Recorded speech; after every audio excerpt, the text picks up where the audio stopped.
माँ दुर्गा, जिसके बिना इस दुनिया की कल्पना भी नहीं की जा सकती, जिनकी शक्ति और ऊर्जा से ये पूरी दुनिया चल रही है, जो एक नहीं बल्कि कई रूपों में मौजूद है।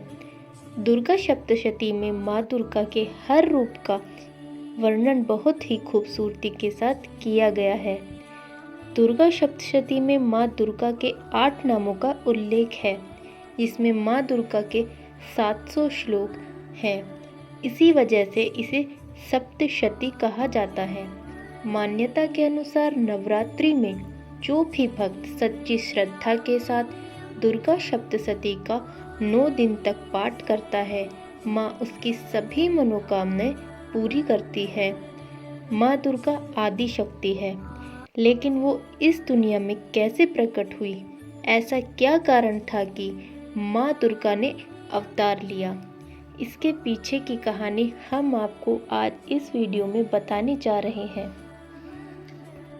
प्राचीन ग्रंथों के अनुसार कहा जाता है कि माँ प्राचीन काल में महिषासुर नाम का एक ताकतवर खूंखार राक्षस था।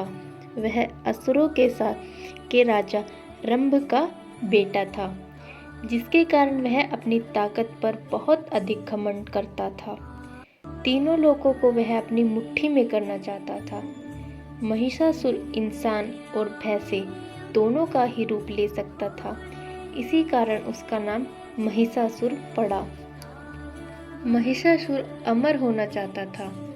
कहा जाता है कि महिषासुर भगवान ब्रह्मा जी का परम भक्त था। उसने उनकी तपस्या कई वर्षों तक की, जिसके कारण ब्रह्मा जी ने खुश होकर उसे वरदान मांगने को कहा। तब महिषासुर ने कहा कि उसे न तो कोई देवता, न कोई असुर और न ही कोई इंसान मार सके, वह अजय और अमर हो जाए। भगवान ब्रह्मा ने महिषासुर को मनचाहा वरदान दिया। वरदान पाकर उसके पास इतनी शक्ति आ गई कि किसी भी देवी देवताओं के लिए उसे हरा पाना मुश्किल हो गया था। महिषासुर के पास कई शक्तिशाली अस्त्र शस्त्र थे, जिसके कारण देवता भी उसका मुकाबला नहीं कर पा रहे थे।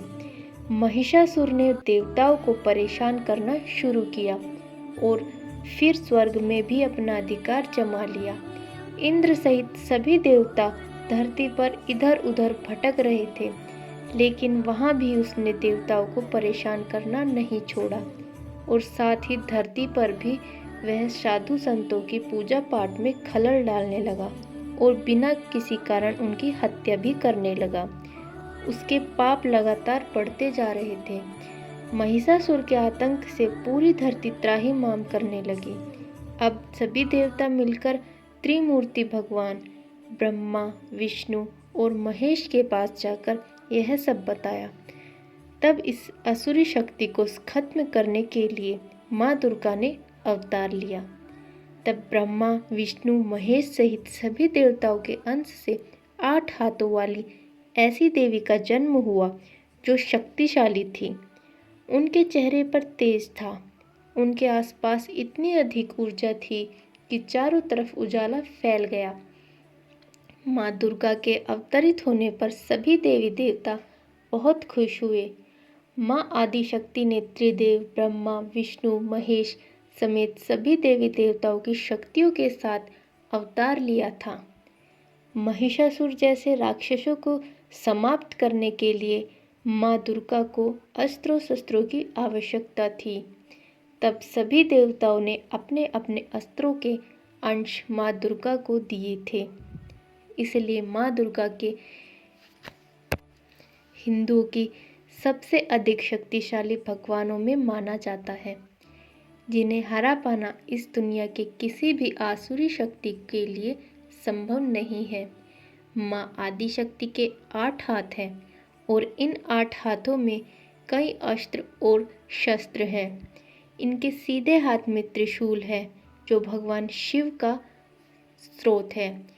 यह त्रिशूल माँ को भगवान शिव ने अपने त्रिशूल में से निकाल कर दिया था, इसलिए इस त्रिशूल में वो सभी शक्तियाँ हैं जो भगवान शिव के त्रिशूल में है। भगवान विष्णु ने अपने चक्र से उन्हें चक्र दिया, जिसमें उनके चक्र की सभी शक्तियाँ मौजूद थी। वरुण देवता या पानी के देवता ने उन्हें एक शंख दिया। यह जब माँ बजाती थी तो केवल इसकी आवाज़ से ही राक्षस और असुर भाग खड़े होते थे। पवन देव और सूर्य देव ने माँ दुर्गा को धनुष दिया। इन अस्त्र में माँ दुर्गा उस सारी ऊर्जा थी जिसके प्रहार से सारे असुरों को समाप्त किया जा सकता था। देवराज इंद्र ने माँ दुर्गा को वज्र अस्त्र और घंटा दिया था। इस घंटे के नाद से ही कई असुर और राक्षस बेहोश हो जाते थे। भगवान विश्वकर्मा ने उन्हें फरसा दिया। यमराज ने माँ को काल दंड दिया था। यमराज को मृत्यु का देवता कहा जाता है, जिनके दंड से माँ ने कई दैत्यों का वध किया। माँ दुर्गा के 8 हाथों में से एक हाथ में तलवार है, जो गणेश जी ने दी थी, जो उनके ज्ञान को प्रदर्शित करती है। अग्निदेव को एक भाला दिया, जो शक्ति और सभ्यता का प्रतीक था, जो अच्छे और बुरे में अंतर करना भी जानता था। हिमालय राज ने माता को एक सिंह दिया, जो माँ की सवारी है। इस प्रकार सभी देवी देवताओं ने माँ दुर्गा को अस्त्र और शस्त्रों से सुशोभित किया। सारे अस्त्रों शस्त्रों से सजी माँ दुर्गा शेर पर सवार होकर असुरों का नाश करने के लिए निकल पड़ी। माँ दुर्गा के पास संसार के सभी देवताओं की शक्तियाँ थीं। उन्हें हरा पाना अब मुमकिन नहीं था।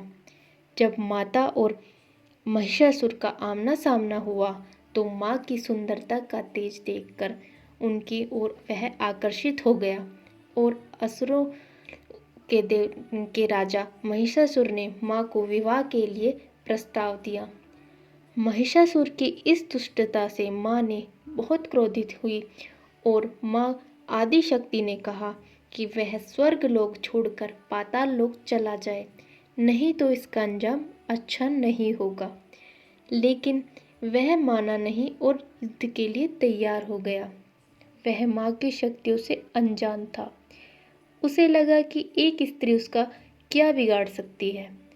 तब महिषासुर और आदिशक्ति के बीच 9 दिनों तक भीषण युद्ध हुआ। माँ दुर्गा के पास बहुत सारे अस्त्र शस्त्र थे। अंत में माँ ने अपने चक्र की से ही महिषासुर को मार गिराया। महिषासुर के साथ अन्य असुरों को भी मार गिराया और देवताओं को उनके आतंक से मुक्त कराया। महिषासुर के मारे जाने पर सभी देवताओं ने माँ पर फूलों की वर्षा की और उनका विधि विधान के साथ पूजन किया। महिषासुर को मारने के कारण ही माँ का नाम महिषासुर मर्दिनी पड़ा। माँ और महिषासुर के बीच 9 दिनों तक युद्ध चला था। इसीलिए नवरात्रि का त्योहार 9 दिनों तक मनाया जाता है, जो हमारी आस्था और धर्म का आधार है। ये थी माँ के प्रकट होने की कथा कि किस प्रकार दुष्टों का नाश करने के लिए इस धरती पर माँ आई थी और आज भी उनके भक्तों को सभी कष्टों से बचा रही है और भक्त आज भी उतनी ही श्रद्धा से माता के नवरात्रों को मनाते हैं। तो बोलिए आप सब मेरे साथ, जय माता दी।